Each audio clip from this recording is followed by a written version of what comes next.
Hello, everybody. Welcome to the Free Your Soma podcast. My name is Amy Takaya. Did you know that your body, your nervous system can shift and change even things that have felt totally stuck and immovable? In fact, there's not a whole lot in our physical body that is truly permanent. Today, we're going to explore this real time with Emily Rieker, who completed Radiance earlier this year. And she went through a huge change from not being able to use her right hand for about 7 years to being able to write and paint and start using her hand again through her somatic movements. So stay tuned. This is going to get really interesting today.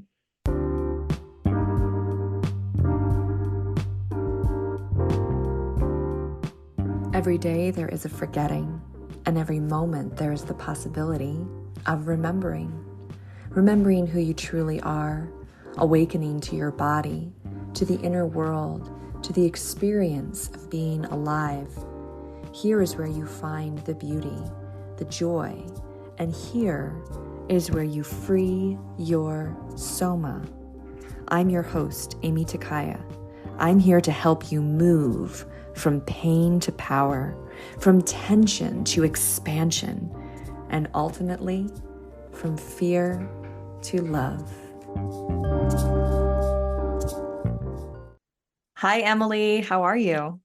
I'm doing well. How are you? Yeah, so good to see you. You too. Yeah. So, we met each other, I think, like in person, like last year in May, right? When you came to the day retreat and then you came to the 3-day retreat, and you started feeling like things that had been really, really stuck with your right hand were shifting a lot in a short Mhm. amount of time. And you were very inspired to keep going with it. And I even recall, like, some of the movements that, or the basic movements that we do in Hannah Somatics, you were like, oh, these are like very slightly similar to some other things that I've been trying to address dystonia, right? And for Mhm. those of you who don't know what dystonia is, we are definitely going into that today, right? And the reasons why Emily wasn't able to use her hand, right? And all the different things that she tried, and how Hannah Somatics and doing these movements has finally created a big, big shift in this 7-year journey of frustration and confusion and all of that. So we're going to get into all that today. But before we start, I would just love for you to tell us, Emily, there's been huge physiological changes in the way that your hand moves and the way that your body moves, right? But what are some of these non-physical benefits that you experienced from your somatic movement practice? Yeah, it's been life-changing. It's crazy that you said it's like, oh, we met in May last year. It's like, oh my gosh, it's there's been so many huge shifts for me and changes just like as a person and how I look at the world and how I approach everything from my relationships to work to being a better partner and being able to be, you know, true in myself in that and not, so much like worried or bogged down with all these other issues that are happening and just being more like present and mindful to be better at every aspect. It's just crazy how much has changed in like such a short period of time. But yeah, Yeah. Well, some of the physical stuckness that we experience is also mental and emotional. yes. It's, when I say non-physical benefits, it's like Hmm. you got the benefit of being able to use your hand again, which is massive. But Yeah. beyond that, what you're saying is that there have been changes in your interpersonal relationships. There's been changes in the way that you view the world and how you interact with people and interact with yourself, right? Hmm.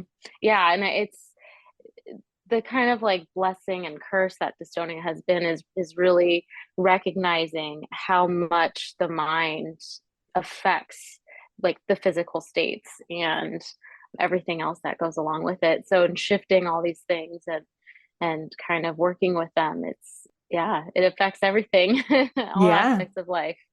And you Yeah. just said something really perfect there that tells me that you've gotten this practice. I mean, I designed Radiance. It's a 6-month, in-depth program so that you have an experience of your life changing and you have Hmm. an experience of your body changing. And we do that by working with.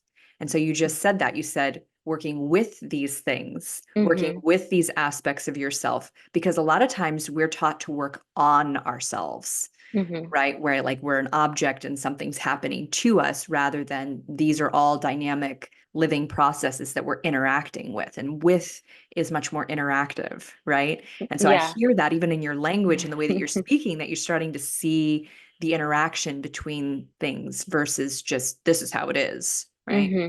Yeah. And then that was like the whole different approach to it too, and trying to like seek treatment. It was just focusing on my right hand, focusing on this and like treating that and not like looking at the big picture and trying to like adjust and address like the whole body, like mind, physical, emotional, and everything that goes along with it. So, Yeah, yeah. Well, yeah. let's go back then to when this first started for you, because you were a right-handed person and you had to totally shift that when you started having difficulties with your right hand. And I know that it was quite the journey to even discover what was going on, right? Yeah, yeah. So it's really interesting. I think I started noticing issues with my writing and my right hand really through work. I was I was a new nurse, working in a hospital, dealing with really sick patients, taking care of them, and I was like coming off of preceptorship, so I felt the weight of that, the anxiety that comes with that, and just the heaviness of being in charge of these people's lives for 12 hours and how scary that can seem. And so I think, I kind of noticed I was having a hard time writing, and it was getting worse and worse quickly. Mm, Uh, it was like, I kind of was like, it feels a little funky. Like I noticed a change in my writing a little bit. And then so it might have even been earlier than 20, no, it was around 2017. But then I would look at examples of my writing from before, like in college or nursing school, when, it's still very stressful, but it didn't affect me in that way. And I noticed a change, and it took me a while to even like see a doctor because physically I felt fine. And it's like, what do you say? I made an appointment with my primary care, and I was just like, I'm fine, but I just can't write. And it's just, an abnormal problem to have. And I didn't really know what was going on. They didn't know what was going on. Everyone jumps to carpal tunnel or issues like that. And I would assess myself, and I didn't have any of the same signs of that or pain that is associated with it. It was different. It was this specific to writing. And I just had this weird cramp, and it wouldn't move the way it used to. And I mm, felt like I couldn't control my hand, but just when I wrote. And then I saw several doctors. I was referred to a hand surgeon at first to kind of assess the carpal tunnel. She made me feel like I was crazy. I left the appointment crying, oh, and yeah, just like, you know, is it all in my head? Which it is, but not in the way that, I was actually having these symptoms. And then I was sent to a neurologist, who conducted nerve muscle studies. All of the muscles were fine, but he was the first one that said, okay, you have a problem writing, right? That finally took the time and was like, okay, show me, write for me. mm, And he finally was able to put a name to it. He said, you have dystonia. You have mm, focal dystonia, to be specific, which means it's a movement disorder. It's neuromuscular, it's involuntary, just contractions that for me I get with writing. People can get with playing instruments, or people know it in baseball as the yips. It's like this mm, uncontrolled movement that's, kind of like psychological, but also neurological. And basically, there's only so many treatments for it. So I went into this deep dive of what it is and what I could do, or possible options for it. It was like, I'm a nurse at this point. I think I had been a nurse for a year, and I was trying to figure it out. So maybe even been longer, yeah, that it took me just to even get diagnosed. And so the treatment options, like traditionally, are medication, which I couldn't do. I couldn't take a sedative or Mm. something that Yeah. would make me affect my thinking with work. There's Botox, which I did explore, which is just basically paralyzing the muscle to not contract and do these other movements, which I found made it harder to work. It's harder to, I use my hands all day and I couldn't open medication packets. I couldn't do injections. I had a hard time pulling up patients. I just the day to day tasks couldn't use scissors. I couldn't give a thumbs up. Just the things that you don't think about, yeah, that were affected by it. And then therapy, like physical therapy, hand therapy. So it's a rare disorder. It's not a lot's known about it, but I'm wanting people to learn more about it because it needs to be explored. Mm. And all the like emotional aspects that came along with the diagnosis as well. Did you know that your muscles are holding on to thoughts, memories, and feelings? If you have a tight neck or back, you're not just getting old, you're experiencing a buildup of tension from the life you've lived. Most people don't know this, but there is a part of your brain that can reverse and prevent chronic tension. When you relax your muscles, you not only move better and regulate your nervous system, but you also free yourself from the grip the past has over your body.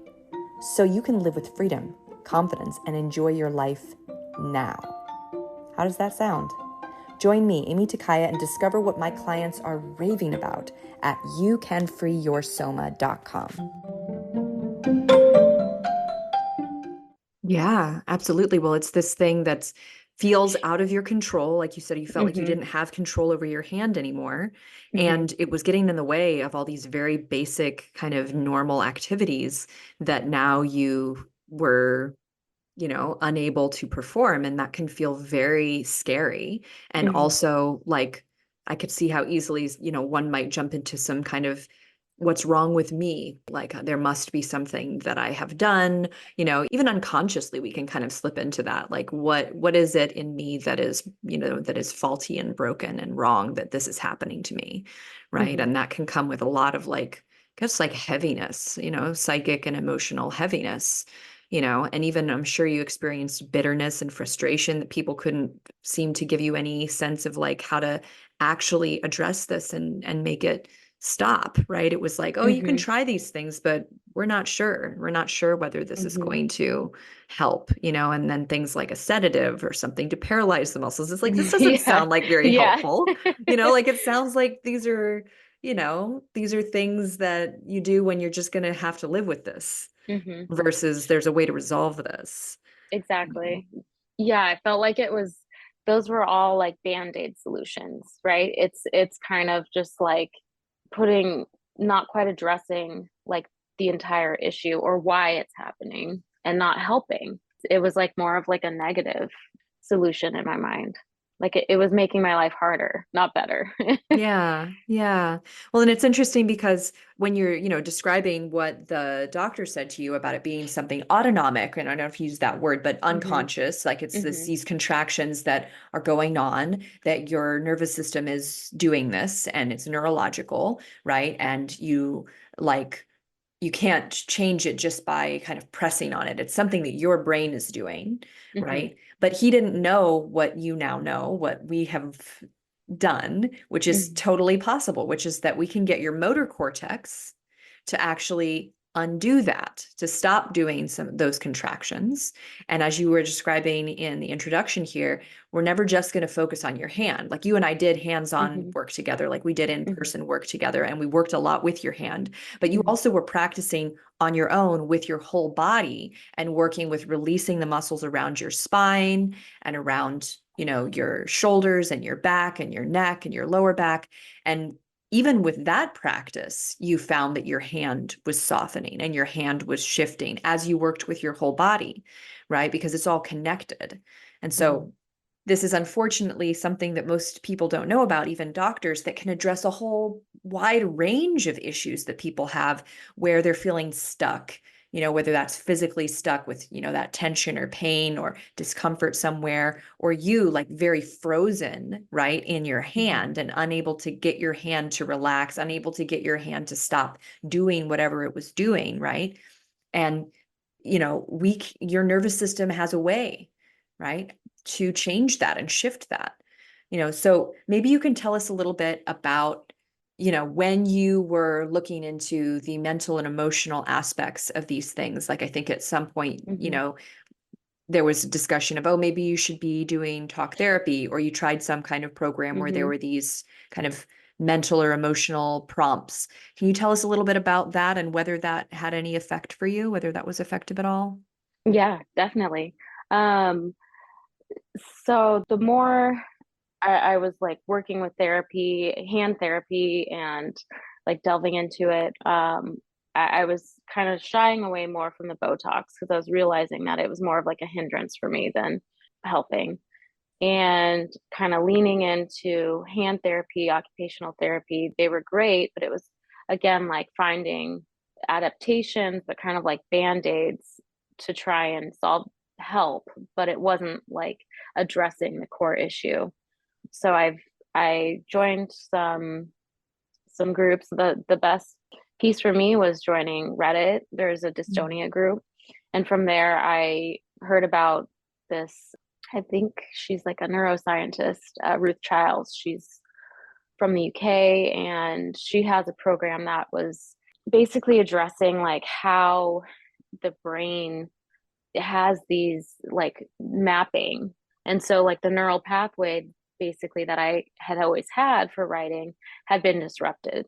And she worked a lot trying to just like to mindfully get the body to relax and check in. And it was like kind of like how in some of the things that we did to like check in and trying to like relax your whole body. And then she associated it with like, it could be some deep form of trauma that you had that you may never, you don't even know about, or you haven't addressed, and trying to like find this spot in your brain that basically is like the hot spot that's creating all these issues. And I felt like I was getting on the right path with that, just trying to less deal with like the hand in itself and more like the mind. Mm. But I felt like it wasn't as accessible or like tangible. Mm. It was like going along the same kind of like almost the same like modality as somatics, but it wasn't. I couldn't like reach it because it wasn't like physical. It wasn't It was physical like enough. Yeah. yeah, yeah. Yeah. I mean, there's a lot of somatic modalities out there, and even just somebody asking you to sense in and notice what's happening Hmm. in your body is a somatic practice. It is a somatic thing to do.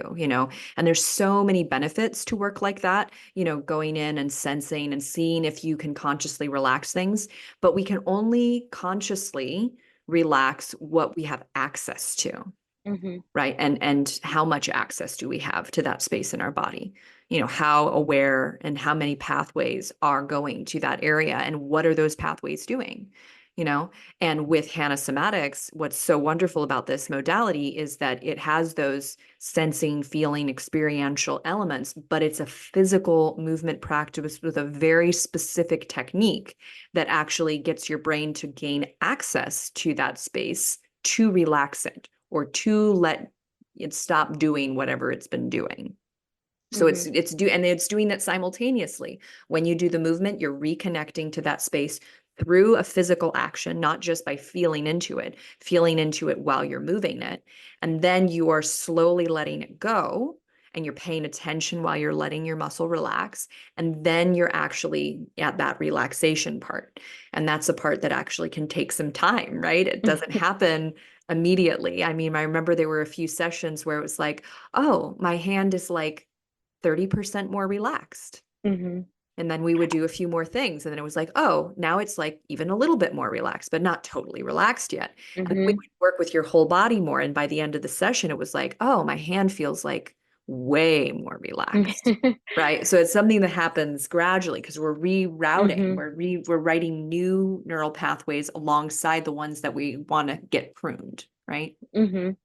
Yeah, and I think for me, just like involving the whole body and getting it to relax. Like I like to move and I like to do dance, yoga, meditation, stuff like that. So it felt like more, I guess, more natural, or just like felt better for me to do that. And it kind of showed me too, like how much it affected other parts of my body that I didn't Mhm. even realize. Like, oh, my shoulders tight, my back's tight, like my neck, and how I like tend to lean a certain way. Like it's not just my hand or my forearm. And then just, I would try to stretch, and I'd have special like hand therapy exercises that I would try to do, and stretching. But like even just putting my hands back behind my head, I remember I used to have to use pillows to Yeah, when you support first that. started. Yeah, because we do this Yeah. movement, right? Where you're laying on your back and you put your hands Hmm. behind your head. And for Hmm. some people, their elbows can come down comfortably to the floor. And for other people, it's either pulling a lot when their elbows come down, like in their shoulders, or their Hmm. elbows just don't go down. They're like floating. And it was, I think a month or something into the Radiance that Yeah. your elbows were down. It was Yeah. like your body had released enough that it wasn't hard to have your hands behind your head anymore. Yeah. Or Yeah. even like, having to rest my hand up on a pillow and just like getting that to relax. And now it's really amazing how far it's come. Yeah. It's, yeah, gives me hope. And that's a huge thing to have hope because when I met Yeah. you, you felt very hopeless. And when we Yeah. feel hopeless and when we feel down about ourselves and about our lives, like that's when we start using other things to cope that aren't so Hmm. healthy, whether Yeah. that's in healthy relationship dynamics where we're maybe overly accommodating to our partner or we don't have good boundaries because we're desperate to, get that love and attention that we need. There's so many different Hmm. ways that people Hmm. seek out ways to comfort themselves when they feel hopeless that actually kind of aren't authentic or really Hmm. coming from who they are, but coming from a desperation, right? Can you share a little bit about like, during those 7 years when you were really confused and hopeless, how do you feel like that colored your life? Um, I mean, when I first was diagnosed, I was anxious from work. I wasn't in like a super healthy relationship at the time, and I just felt really like kind of lost. And I ended up like moving out of that relationship and starting on my own. And then I felt really like alone, and Mm, like, how am I gonna do this? It was like, just in general, I felt like I was like taking things away. Like mm. I can't was a big thing. Like I can't cook on my own. I can't do this. Like Ah, I right, with I your can't. hand, because of your Yeah, with my hand. hand. Yeah. So it was like, I felt like I was getting stripped of all these things I used to do, or wouldn't even think about. And then now I'm on my own. Like, how am I how am I gonna do this? So it was like I did feel hopeless, and like, what's the answer, and trying to find. And it's depressing. And I leaned into like drinking and trying to find that. And I've read too that like a lot of people who suffer with dystonia rely on alcohol because it does kind of like dampen Yeah. the anxiety or some of the symptoms that go with it. But I wasn't happy. I wasn't healthy. I hadn't been, I was like, I can't weightlift anymore, which I used to love. I can't, I wasn't cooking. I just felt like there was all these things I couldn't do. Mm. And then there's pandemic too. So Yeah. that, that, that didn't help either. So, not only was I like isolated by myself in like this new space and not being in a relationship, I really felt like alone. And now it's like the whole world is isolated from me being a nurse. And like, it was just a hard, weird time. Yeah. It sounds like a So tremendous amount of stress. And we kind of yeah. touched on this earlier, but becoming a nurse, it's your first year Hmm. nursing. It Hmm. sounds like you were not in a very healthy relationship during that time as well. Like all of that sounds like it was a pretty stressful period. And Yeah. what a lot of us don't realize, and I talk about this a lot, in somatics, is that there's an ongoing accumulation of stress that we're all experiencing. And depending on what kind of childhood you had, or what kind of experiences you had early on, or then also physical things, if you had car accidents, if you had Hmm. injuries of some kind, but also just the ongoing mental and emotional stress of being a human, right? And Hmm. it has a muscular impact. So your Yeah. body was getting tighter and tighter. And then it finally, in your case, expressed itself through this dystonia in your right Yeah. hand. For somebody else, it could be lower back pain. For Hmm. somebody else, it could be showing up as all kinds of stuff. When our nervous system is out of whack, it affects every other aspect of our body and our lives, right? And so when you started releasing in Hannah Somatics the muscular stress and helping your body calm down and keep calming down, right? Which was a process, Yeah. then you could notice the tension. You could notice the stress tightening your body, right? Tell us a little bit about that. Like, how do you feel now when you get stressed? What do you notice happening versus how it was when you were just always stressed? Hmm. I think in general, I'm like kind of an anxious person. So it's just interesting how it like manifested its way to this. Like, but it was my body's way of showing me and telling me to slow down. Like, okay, I've been like this for however many 29 years or whatever, it's time to address it. I can only like push this off for so long, or that's what I had been doing. So like I say, it's a blessing in disguise because it really got me to slow down and work with myself. And so yeah, it like peeling away the layers, like you said, it was I was so focused on my hand. And I remember like even the day retreat that we did, it's like I couldn't let go completely. It felt like my arm, there was something that like I wanted to relax, but I wasn't able to. I could still feel some tension there.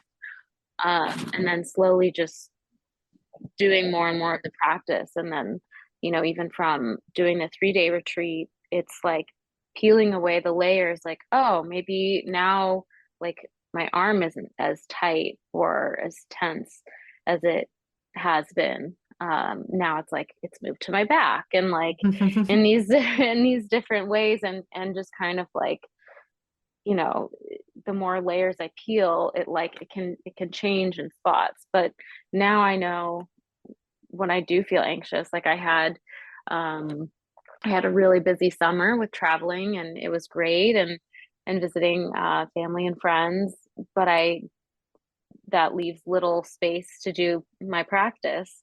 And I was like, I know what I need to do. I had this like shoulder pain, and I'm like, I know I'm just contracting it. It's like it's tense, and I just need to like take the time to do some somatics in my practice. And when I finally did it, I got it to go away.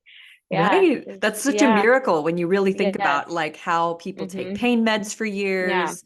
They go spend Mhm. thousands of dollars and thousands of dollars at the chiropractor and they get limited relief, from things Mhm. sometimes depending on their nervous system, right? And I mean, you texted me like I think a couple weeks ago or something like you're like, "Oh, my body is so tight from like all this Yeah. being on vacation." And you're like, Yeah. and then I laid down and I did like Yeah. 15 minutes of somatics and everything's okay now. Yeah, yeah, it's really crazy. Like it was my arm, my hand, like I hadn't felt pain like that in a really long time when I was on my vacation. And it was just so sore. And like, yeah, doing the 15 minutes, it got that to relax. But then again, like the layers, like my back was still kind of there. I could feel that. But then just even working with you on Friday, it was like I had my coworker come up to me because he knew I had our meeting. He's like, "Oh, how'd it go?" I'm like, I didn't even think about it, but my pain's gone. Like it wasn't even there. It's just so wild to be like, oh, I've been carrying that with me for like a month or even longer. And it's just like you forget about it because it's not there.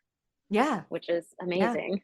Well, and I say this to, because you're part of now my Radiance alumni, which is Hmm. like a, special group of people who've all done the 6-month program. And so you guys got really good at somatics during that Yeah. time because you're taking class, 2 hours, group sessions every week for 3 months, and then, a little bit slower on the last 3 months, like less sessions. But you also have one-on-one time. Like it's very comprehensive in terms of building your skill level at releasing. And I say this a lot in the program, but it's good for anybody to hear this, even when you're not thinking about like somatics or neuromuscular release. There is no starting from square one. We are Hmm. always an accumulation of everything that came before. And so when you practiced your somatics, in the alumni group, right? This last Friday, we meet with the Hmm. alumni once a month to all practice more advanced movements together, right? Hmm. Your body was able to release very deeply in that session because you've become very good at this. You become Hmm. very good at relaxing, right? And now it's just about practicing, like anything else, because, life gets busy and yeah, it takes 15 minutes, but it's easy for us to kind of like, like put it off, Hmm. I'll do it Hmm. later. Oh, it's not that bad. I can handle, oh, it's not hurting right now. And then, you go lay down in bed and you're like, oh, it really hurts now, right? Yeah. So it's easy to fall out of the practice of it. But I also like to tell people like not practicing is sometimes part of your practice Hmm. because then you Yeah. feel the tension that's accumulating, and then you're motivated eventually to do something about it. Right. So I think it's just so amazing that you've reached this point with the practice where, yeah, where you can take care of yourself in this really huge way. Yeah. Yeah. It's really amazing. And giving myself the time and the space to do that. It's just, yeah, it's been life changing, Well, really. people struggle with that too, making the time and taking the time to take Hmm. care of themselves.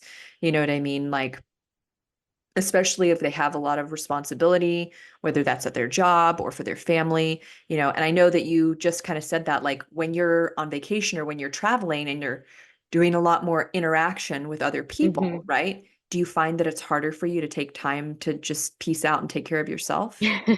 For sure. It was kind of, I would do like small movements just because I'm like, okay, I can tell my body's telling me that I need to take care of it and do something about it. And I would get some relief, but it wasn't the same as like spending 10 minutes, 15 minutes by myself, like completely and getting it to totally relax. So yeah, it was definitely hard, but when I did spend the 15 minutes, I was like still in a room with everybody else, like, having babies like jump on me and stuff. But it's kind of like this is what it is right now, and anything is better than nothing. So Yes. Yes. yeah. And that's what I love about this work too, is it's very accessible, right? Hmm. And you can learn to do, like you said, those little movements in the moment to kind of, let your body know, like, I hear you. We're doing something about it. It might not be everything that we could do, but it's something right now, Hmm. and just that is like a little bit of a mood booster. It's a little bit of a way of like giving yourself like support, giving yourself like a little hug. Hmm. Yeah. Do you feel like your connection to yourself has changed since somatics? You touched on that a little bit. How do you feel like you relate to yourself differently? Definitely. I think just listening to my body a lot more. Like I was talking to my friend Amanda, who also has done the program. And yesterday, like I was just feeling like really emotional yesterday. Just I'd had a really tough work weekend, spent 24 hours working. Mhm. And it was like emotionally really draining with a patient, like just kind of like seeing what needed to happen and not like getting the response I needed from the doctors. And then basically they just like ended up putting him on comfort care, which is what he needed. But it's like you don't really realize how draining that can Mhm. be until like afterwards. Yesterday, I was just like, I'm exhausted, and it didn't quite feel physical, but I think it was just like emotionally had taken a toll. And so I sat down trying to catch up on my somatics that I'd missed. And I was just like, I'm not in it right now. Like I had a hard time focusing, and I was like, I don't want to waste this either. To I want to experience my practice and I want to like be there for it so I can like be totally present. And just having that wherewithal, I think, to be like, okay, maybe this is my practice, is stepping back for right now and taking the time. And like, I'm so glad I did, because I decided to take my time and paint and made some like big strides with that. It's like, okay, that's just kind of like listening to myself more and being Mhm. able to see what my body's telling me I want, and my mind, and being accepting of it. Like, I wanted to work out yesterday. I wanted to do my like kickboxing class, and I was like, I'm not feeling it. I'm not. Maybe I just need to make soup instead. you know?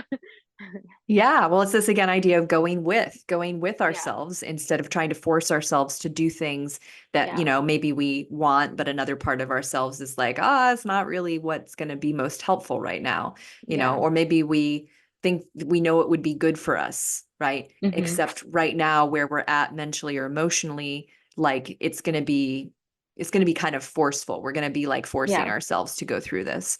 And instead, finding a way to honor how you feel and actually Hmm. listen to those subtle signals of what might actually be the best thing, and and being able to be dynamic and Hmm. make those kinds of dynamic choices rather than kind of we sometimes get I used to be very authoritarian with myself, like there were rules about how to like do things and live my life, and if I said I was going to do something I was going to do it. And Totally. that's not like wrong. It's nothing wrong with that. It's just that I didn't have another way that I could be. And what somatics has offered me as well is like just an alternative, that it could be some other way, and it doesn't have to be this way that I imagine it at this moment. There's a lot of possibility for what could Hmm. be beneficial or what could be helpful, or what could move me from A to B. Hmm. Yeah. Yeah. So I think just giving, allowing myself, like you said, and Mhm. honoring, like trying to listen to what it's telling me and doing that. And like now I'm like, oh, I can't wait to do my practice. I'm gonna do it like when we hop off the call. So it's like I'm in the right mindset that I needed to be, that I wasn't quite there yesterday. And like you said, honoring that. So yeah, it's whereas to oppose before, I could have been like judgmental, or saying, thinking I was lazy and not like doing the things that I should be doing, Yeah. or thought that I should be doing. But ultimately, you know, realizing that every little thing plays a role in, yeah, Yeah. in Yeah. helping heal ourselves. Definitely. Oh, I was realizing this so you came to the 3-day retreat, and one of the big Mhm. things at the 3-day retreat was you noticed that your face looked a lot different. Yes. And then other people in your world were like saying that your face looked a lot different too. Can you tell us a Hmm. little bit about that physiological change? Because it's kind of novel for people who haven't seen their face change in this somatic way Yeah. before. Yeah, it's crazy, because I was looking at pictures yesterday actually, and I was like, oh my gosh. And I did look like I was like so much more relaxed and glowing, like even compared to now, but I can still see the changes that it's done. But I think with just like stress patterns and like holding a lot of tension in my forehead and my eyebrows, getting to get that to relax.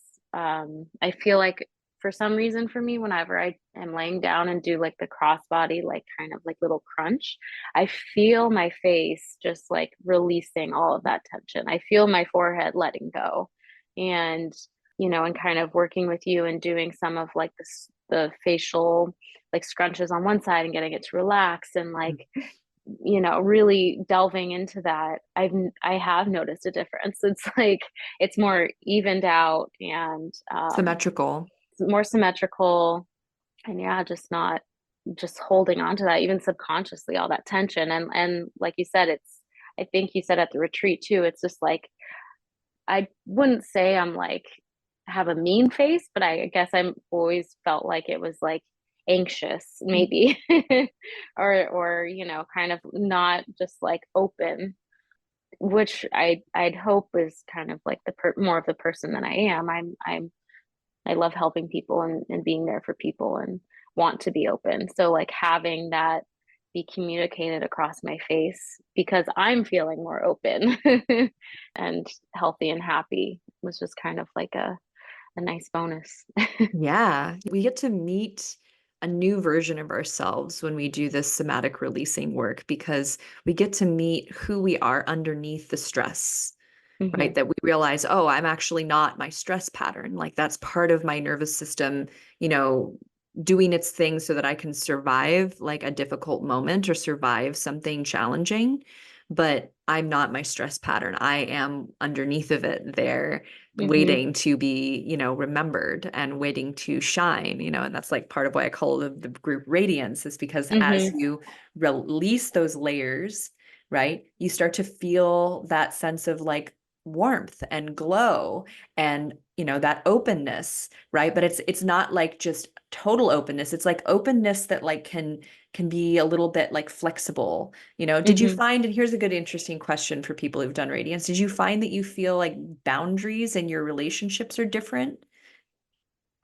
Um, I don't know about boundaries, but I feel like I'm better at like communicating Mm. and like seeing things. I'd say I always saw things from every side, but I think I don't take it as personally now, maybe. Like it's not as reactionary when I do have, tough conversations, and less defensive, I guess. Hmm. Um, Yeah. I can see how so that could be related to like the idea of a boundary, like that hmm. you're not taking it personally. It doesn't have to Yeah. like mean something about you. It's almost like there's space between like what someone said and like you, and it doesn't have to like hurt. It can be something where you hear their feelings without like making it mean something about you. Is that kind of what you Hmm. mean? Yeah, and I think I've always been such a perfectionist. Like any criticism, I would take personally and like that, like get kind of defensive. And so I feel like now it's realizing like, okay, this isn't like I don't need to get defensive about it. I can see like how can I use this? How can I Mm. use this to better myself? You know, Right. through work, through relationships, through everything. It's not an Yeah. attack. It's an opportunity for growth. Love that. Well, and that fits so well with what you're describing with the way things shifted for you from being hopeless and confused and what's wrong Hmm. with me and there's something wrong with me. Like when you're living in that kind of nervous system state of there Yeah. being something wrong with you, like, you're bracing for like the world to tell you that you're wrong and bad and there's something wrong, when you are in a space where, oh, wow, you've actually, these things that felt immovable in my body are changing and I'm changing them and there's hope and there's like possibility. That is a growth mindset. That is like things can shift and change. I can shift and change. And therefore, like you said, if there's something that, happens and I had a blind spot, and I didn't understand or didn't see, something, I can do things about it. I'm not stuck. It's not this, reinforcement of being bad and wrong, right? Hmm. Hmm. Yeah, just how fluid things can be, and you know with humans and with life and for everything, it's like it's not rigid. It's not black and white. There's yeah, it's got to be flexible. Yeah, and the somatic movements definitely make us more Yeah. flexible and, Hmm. and they also make us feel stronger. So I know you Yeah. were limited by, the dystonia in so many ways, and one of them was exercise, Hmm. right? Because when you would do exercise, it would tighten things up even further, right? And you might get a lot of cramping or, even more pain, right? Hmm. After like, I think, what was it, like month 4 or 5 in the 6-month program, you started Hmm. exercising again. And Hmm. how's that been? It's been amazing. It's just it's given me back a whole another aspect of my life that I had worked out and done lifting and really enjoyed it up until I was like 28, 29 until I started having these problems and stopped. I restarted again being 36, now 37, and I feel like I have part of my old self back again, and feeling supported. Like I was afraid to lift. I didn't want to like aggravate it or make it more tight than it already was. But now I feel like I've been able to let go so much and relax it that I'm starting from a lower level, of tension. So I have more room to explore and to work with it. And even if I do get too tight, if I do overdo it or something, now I have a way of releasing that and relaxing that. So it's given me more room to do that. And I love it. And, I feel healthier. I feel stronger. Um, yeah, I've been really enjoying that. Yeah, well, and it's right on time too, because, like I'm headed there too, like late 30s into our 40s. Like this is Hmm. when we actually really need to increase our self-care, a Yeah. lot, because like our bodies are shifting and changing and they need more support and they need different kinds of support than they did when we were younger. And Hmm. so it's one of these things where if you look at the trajectory that you were on like a year and a half ago versus how you view the future now, Yeah. it's pretty different. Yeah. Yeah, definitely. It's definitely more optimistic and just exciting too. It's like I'm getting to explore cooking, and like I totally had kind of like let that off, and I felt like it wasn't as healthy, and I had enjoyed cooking. It was like a part of, you know, a stress relief for me getting to do that, and now I have it again. I get to enjoy it again. So yeah, it's just kind of giving me a whole another lease on life.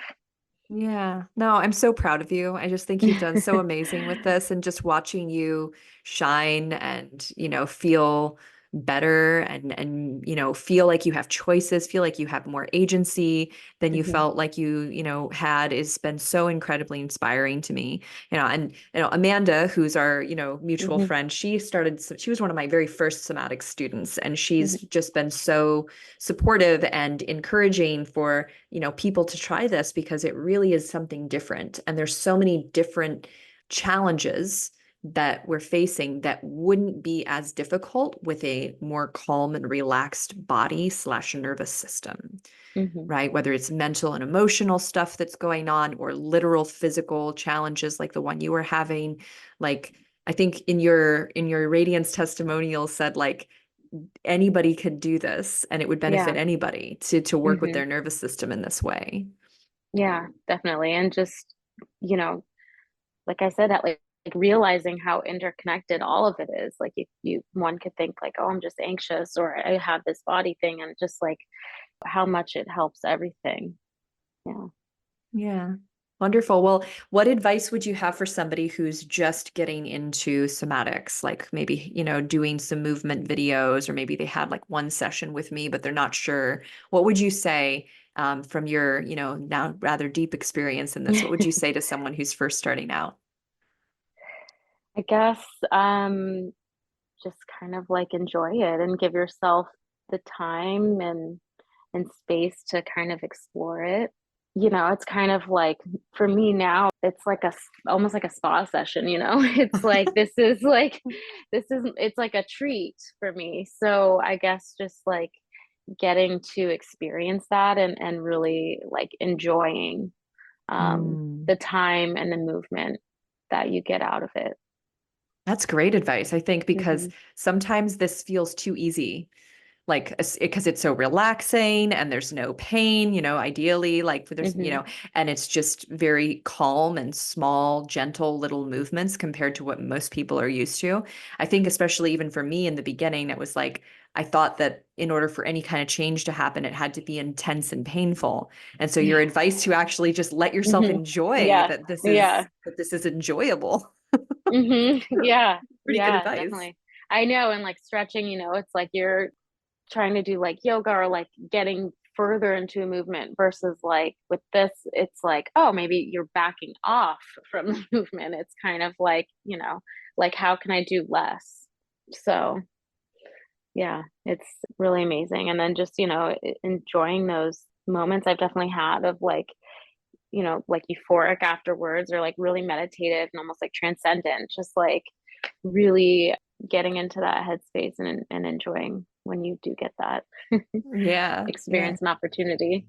So, Wonderful. And then, I'm continuing to create like in-person experiences for people, right, who hmm. can then come to like a retreat like you came to, Hmm. or, have some in-person experience because that's so beneficial. The Yeah. hands-on work has been like the partner to like the movement practice, specifically in your recovery, right, Hmm. from Hmm. dystonia. So like, what would you say that someone would expect when they come to like a somatics event? What would you say that they can expect? Um, Gosh, it was just so nice. I think back to, when we did the Baldy retreat for 3 days, it's nice to just kind of like unplug and focus, on yourself and your healing and have it be like all encompassing versus like this. It's nice to have these like 2 hour or 1 hour sessions, that you do for yourself, but to have it be filled throughout your whole day and really like deep diving into it, I think, it gave me a great foundation to build from and to know what I'm capable of and what it can feel like. Um, Yeah. it was really nice. Yeah, And the deep food dive. was amazing. Yeah, well, I'm definitely a foodie and I've got my Yes. whole like, history with food. And so yeah, the Hmm. food it's gotta be good if I'm gonna have a retreat. Yeah. So And just, using that as a modality to heal. So, yeah.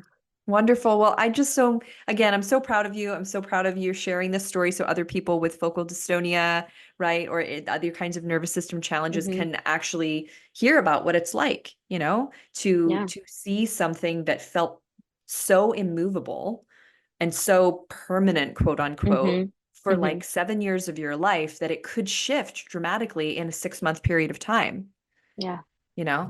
I mean, that's phenomenal. That's like what we might call like a miracle. Yeah. And yet your body was capable of doing this the whole time. It was just nobody ever showed you how to use your brain and use your body in this way. Yeah. I think it can give so many people hope and be beneficial because there's different forms of dystonia and different severities of it. I feel lucky in the fact that yes, it's just my right hand, which does affect a lot of things being right-handed, but I can still walk, I can still dress myself and do a lot of things, and a lot of people it can affect them to the Yeah. point where they're bedridden, and Yeah. being able to do this practice in bed and doing small movements, and you know it can just be life changing like it has Yeah. been for me. It can regain the control in your Yeah. body, that feeling that your body's out of your control and it's like separate somehow from you and it's doing something and you don't know what it's doing and you don't know why it's doing that. This Hmm. whole thing is about regaining that control and that connection. And Yeah. as you said, you can do this literally laying in bed. And so, Hmm. for any of you who are listening out there who are listening to the story about Emily's focal dystonia and you're wondering, could Hannah Somatics help me? I think Hannah Somatics could help you. I really Yeah, do. And definitely. it's practice and a And process.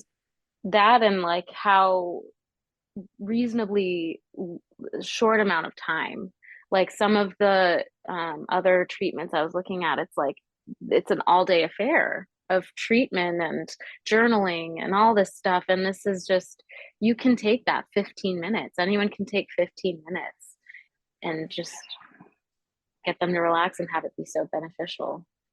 Yeah, absolutely. Yeah. Thanks again for sharing your story and for coming on the podcast. You're now in Revive, which is my other program, Yes. and then you are joining us for that one, which is shorter form. And I created, like one that's like this deep, big 6 month dive, and then I created this other one that can be more like a tune-up for people like Hmm. you who've also, been doing the somatic work for a while, but also for newcomers and people who haven't done this before, but aren't ready to invest in the time or the money into radiance, but want to give this a go, want to give this like a serious 9 week experience. Hmm. So you'll have to let us know how that goes. I know you're going to just enjoy every moment of it because it's Yes. oh, fantastic, Emily. Thank you so much for sharing again, and I will talk to you very soon. I'll see you very soon. Thank you so much.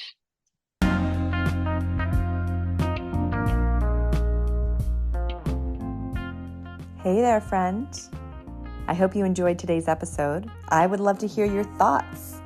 Follow me on Instagram at Amy Takaya and send me a DM about this episode. I'd like to thank you for being part of this somatic revolution.